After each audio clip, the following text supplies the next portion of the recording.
네, 그동안 우리 기도의 삶이라고 하는 제목으로 20회 우리 수요일과 토요일에 걸쳐서 계속 기도에 관한 말씀들을 나눴습니다. 오늘부터는 우리 예수님의 설교라고 하는 제목으로 산상수훈을 가지고 7장까지 약 2달 정도 될 텐데 그 시간 동안 우리 함께 은혜를 나누려고 합니다. 오늘 그 첫 번째 시간입니다. 팔복에 대해서 말씀을 나누겠습니다.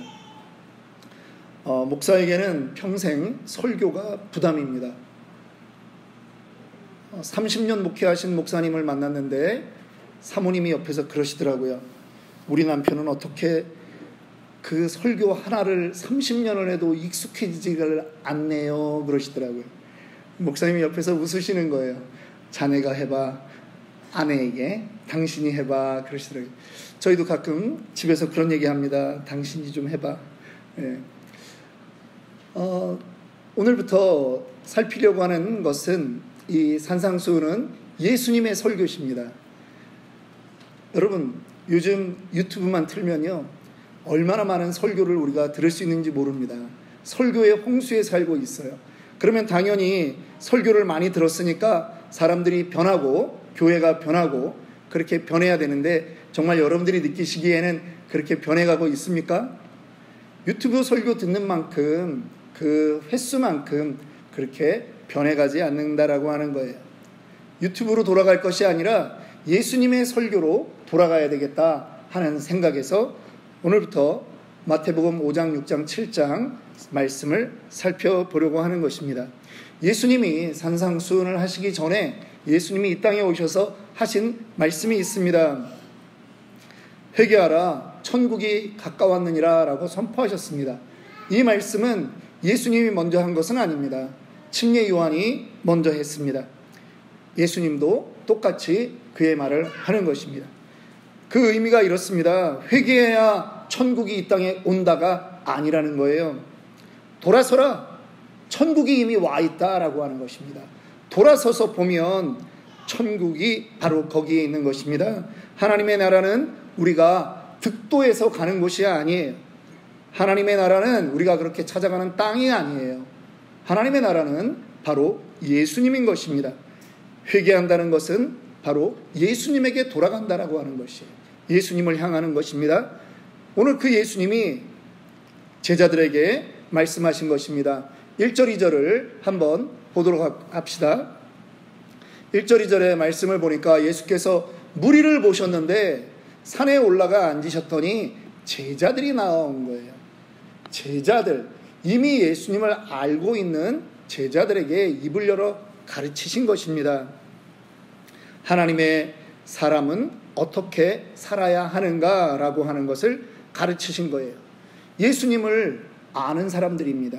저와 여러분들처럼 복음을 알고 예수님에 대해서 존경을 가지고 있고 예수님을 사랑한다고 말하는 그러한 사람들에게 예수님이 이렇게 살아야 된다라고 말씀하신 것이 오늘 본문의 말씀입니다.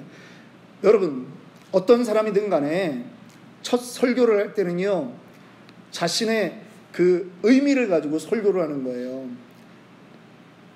제가 이 교회를 개척할 때 첫 번째 시리즈 설교로 준비했던 것은 여호수아서였습니다. 우리가 마돌처치에서 분리되어 났기 때문에 우리에게 의미는 모세와 살았던 시간이 아니라 이제 때로는 보기 연약해 보이지만 여호수아와 같은 사람을 통해서 하나님이 또 이끌어 가실 그 땅을 소망하자라고 하는 그러한 의미로 여호수아서를 강해 설교했습니다. 예수님도 마찬가지입니다. 첫 설교입니다. 데뷔 설교입니다. 그러니까 예수님도 그 백성에게 정체성과 방향성을 알려주고 있다라고 하는 것이에요. 팔복은요, 그냥 예수 믿으면 이런 복을 받는다라고 하는 노하우를 알려주는 게 아니라는 거예요. 그래서 어떤 사람들은 예수님의 이 팔복 선언은 혁명적이다라고 말합니다. 그러나 예수님은 혁명을 꿈꾸고 이 땅에 오시지 않았어요. 그런데 왜 그렇게 말합니까? 과거에 가졌던 그들의 복의 개념과 하나님의 백성이 생각해야 되는 복의 개념이 다르다라고 하는 것입니다. 여러분, 예수를 믿었는데 나의 인생의 가치관이 정말 변했다. 그래야 예수 믿는 거예요. 예수를 믿었는데도 예전에 가졌던 인생에 대한 가치관, 세상을 바라보는 가치관 똑같다면 여러분에게 예수님은 액세서리인 것이에요. 여러분들에게 복의 개념은 여전히 이 땅의 복입니까? 오늘 그 말씀을 듣는 그 사람들, 그들은요, 이 말씀을 듣고 깜짝 놀란 거예요. 오늘 우리가 이 복음을 듣고 이 산상수훈을 듣고 놀래야 되는 이유가 거기에 있는 것입니다. 여전히 여러분들의 삶을 아직도 세상적 기준에 눈을 맞추고 살고 있다면 여러분, 오늘 이 말씀 가운데 회개하는 시간이 있기를 원합니다. 3절부터 6절 말씀이 있겠습니다. 심령이 가난한 자는 복이 있나니 천국이 그들의 것이며 애통하는 자는 복이 있나니 그들이 위로를 받을 것이며 온유한 자는 복이 있나니 그들이 땅을 기업으로 받을 것이며 의에 줄이고 목마른 자는 복이 있나니 그들이 배부를 것입니다. 여러분, 아무도 좋아하는 표현이 없습니다. 심령이 가난한 사람 누가 좋아하겠습니까? 애통하는 자, 아무도 애통을 원하지 않아요. 그런데 예수님은 그 사람들이 복이 있다라고 말하는 거예요. 의에 줄이고 목마르는 것이 무슨 복이 있겠습니까? 그런데 여러분, 과거의 사람들은 그것을 저주받은 존재다라고 말할지 모르지만 예수님은 새롭게 선언하는 것입니다. 심령이 가난한 사람, 마음이 가난한 사람은 어떻습니까? 하나님만 바라보는 거예요. 하나님만 바라보는 거예요. 오늘 이 수요일 저녁에 우리 청년들이 나와 앉아 있는데요, 이들이 하나님 말고 다른 거 많이 바라볼 게 있다면 여러분 안 왔겠죠. 지난주까지는. 그러나 이제 7월이 되었다, 하반기가 되었다, 내 인생의 하반기를 미리 가늠하고 나는 이제 수요일마다 알바가 끝나면 교회로 달려오겠다. 오늘 그 상징의 표현 아니겠습니까? 심령이 가난한 사람, 네, 아멘이 나왔습니다. 본인들도 아멘하기를 주님의 이름으로 축원합니다. 청년이시군요. 네. 심령이 가난한 사람, 마음이 가난한 사람은요, 하나님만 갈망하는 사람이에요. 하나님밖에 기댈 것이 없습니다 라고 하는 거예요. 세상에 기댈 것이 많았으면 심령이 가난하지 않고 마음이 가난하지 않았겠죠. 그런데 그가 하나님을 갈망하자 하나님의 나라가 그에게 임하는 거예요. 하나님 없어도 부유한 사람, 그런 사람에게는 이런 복이 없는 것입니다. 애통함도 없죠. 당연히 그에게는 하나님의 위로가 필요 없는 거예요. 심령이 가난하고요, 정말 온유한 사람, 의에 줄이고 목마른 사람, 정말 그런 사람들은요, 작은 일에도 감사가 나오게 되어 있습니다. 툭 치면 눈물이 나는 사람들이에요. 하나님의 목말라서 정말 하나님만 바라보니까 세상의 일에 분노를 느끼지 않는 거예요. 사람들에게요, 칭찬하는 거예요. 말에 독이 안 나오는 거예요. 모세는요, 자기가 젊었을 때는 자기가 무엇인가 할 수 있을 것이라고 생각했습니다. 그 결과 모세가 했던 것은 무엇입니까? 주먹 쥐는 거예요. 돌 드는 거예요. 살인자가 되었습니다. 그런데 모세가 광야 40년을 지나고 하나님 앞에 섰을 때 하나님께서 광야의 생활을 맞춰가는 그 모세를 향해서 세상 모든 사람들보다 가장 온유한 사람이다, 그렇게 하나님이 인정해 주시는 것 아니겠습니까? 여러분, 아는 사람이 아무도 없는 그러한 다른 나라를 한번 방문해 본 적이 있습니까? 아마 그렇게는 잘 안 가셨을 거예요. 누군가 공항에 마중은 나오셨을 거예요. 그러면 우리 한번 이렇게 생각해 봅시다. 딱 한 명밖에 몰라요. 쉽게 말해서 선교사님, 그 나라에 가면 나를 마중 나오기로 한 그 선교사님 한 명밖에 모르고 그분 전화번호밖에 없어요. 그런데 그분이 안 나오면 어떡해요? 공항에 내리는 그 순간도 조마조마한 것 아니겠습니까? 마음이 가난해지는 거예요. 기도가 저절로 나오는 거예요. 여러분, 인생을 살면서 많이 연락할 수 있으면요, 여러분, 하나님 부르짖지 않습니다. 내가 찾을 수 있는 방법이 많다면요, 굳이 하나님 찾는 그러한 일들 잘 안 합니다. 저는 요즘 무슨 생각만 해도 그냥 머릿속에 한 2주 뒤인가요?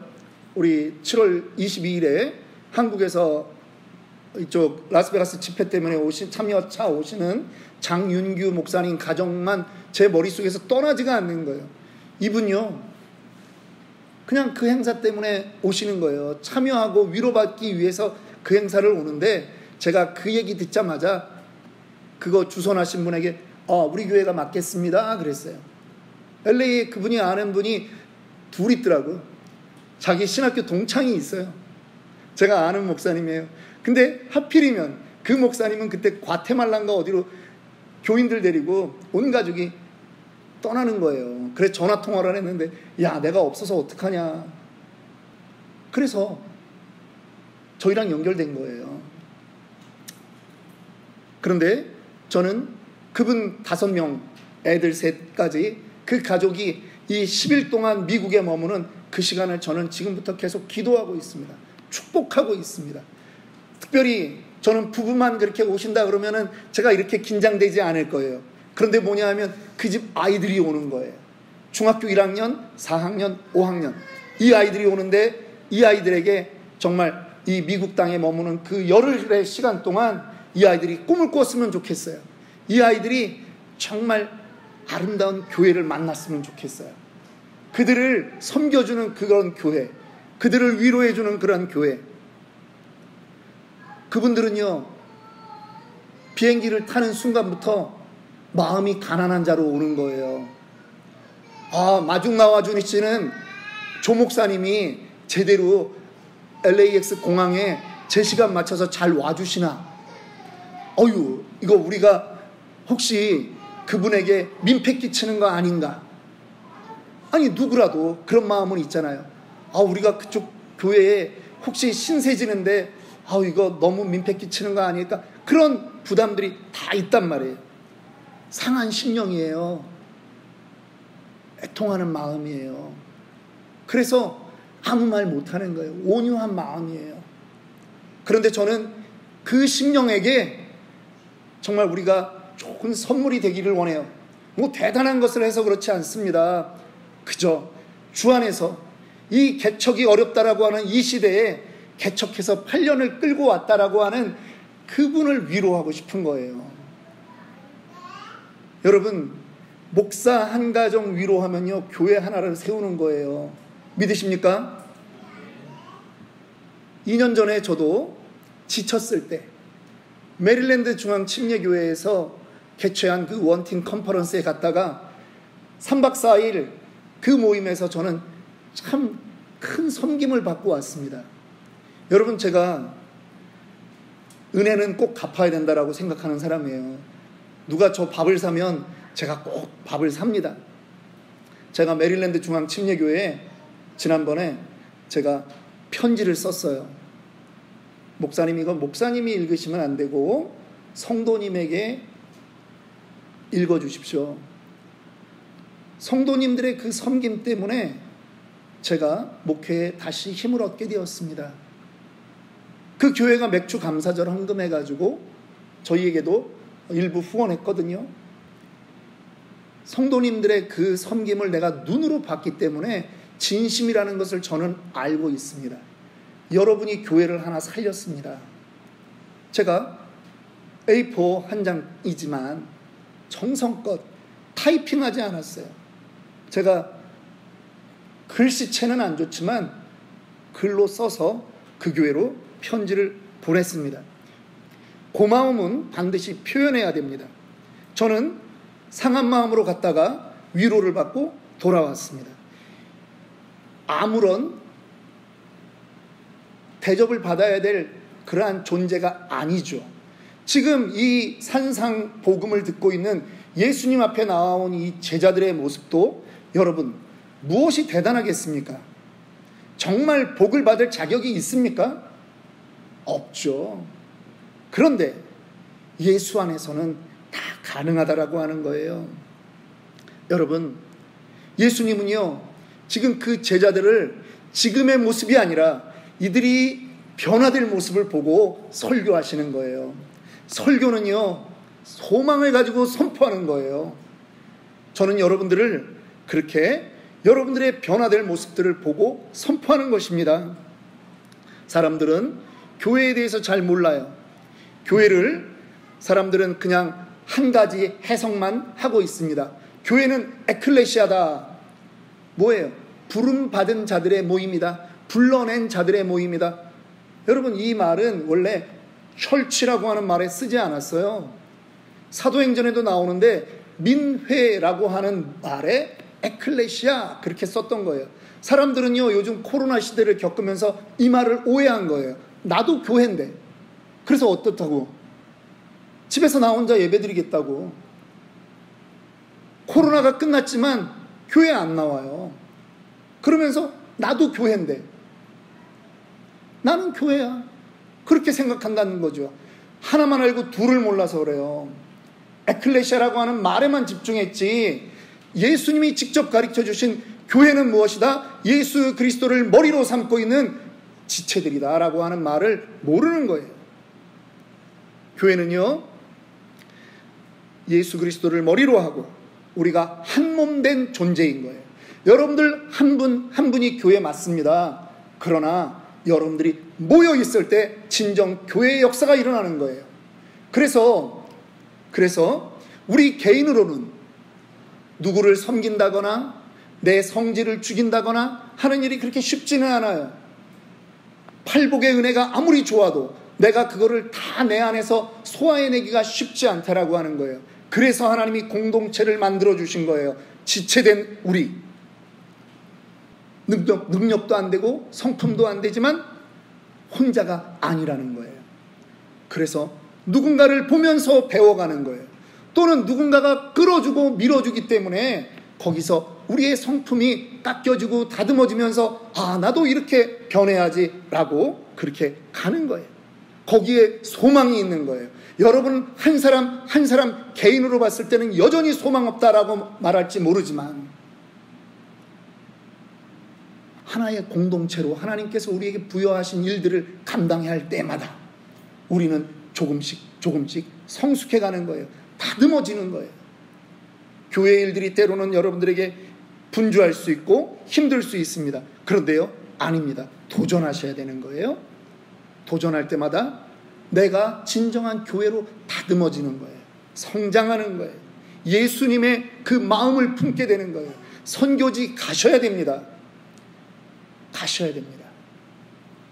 오늘도 너무나 기쁘게 우리 27일 날 멕시코 선교 가는데 정말 한 분이 또 신청을 하셨어요. 그래서 가시겠다고. 여러분, 너무 감사한 거예요. 이 더운데 그 차에 타서 가려면 여러분 얼마나 힘듭니까?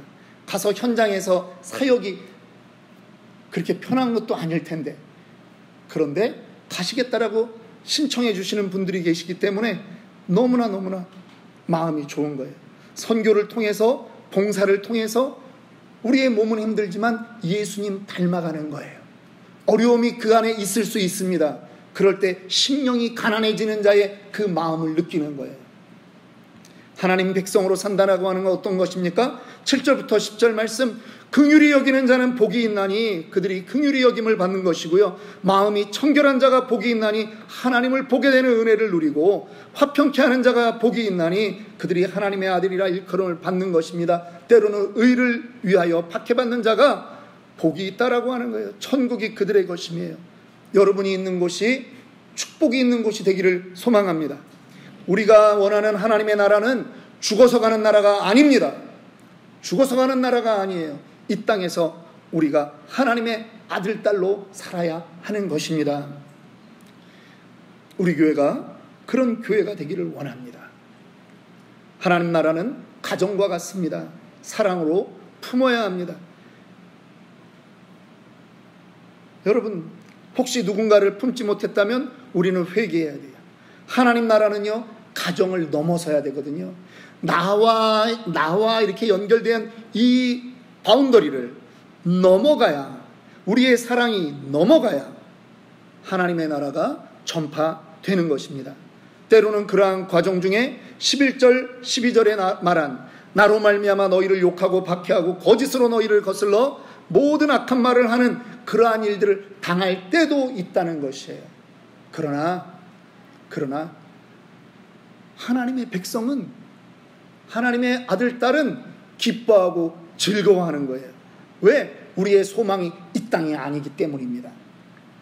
C.S. 루이스는 우리가 지금 추천도서로에서 함께 읽게 되는 스크루테이프의 편지라고 하는 책 13번째 챕터에서 이렇게 말하고 있습니다. 그가 사람들이 무엇을 하든지 그냥 내버려둬라. 다만 행동으로 옮기는 것만 막아야 한다. 그가 상상 속에서 아무리 긍휼히 여김을 실천하고 아무리 누군가를 사랑한다고 품어주더라도 절대 행동만 나오지 말게 해라. 그러면 우리에게, 여기서 우리는 사탄에게, 사탄의 사역에 해를 끼치지 못한다. C.S. 루이스는 그렇게 말하고 있습니다. 여러분, 우리의 지금 이 선교의 여정, 누군가를 품어주고 누군가를 사랑해주는 그 모든 것이 결국은 영적 전쟁이라고 하는 거예요. 오늘 저는 저와 여러분들이 이 예수 그리스도의 첫 번째 말씀을 통해서 우리 신앙인은 영적 전쟁하는 사람이다.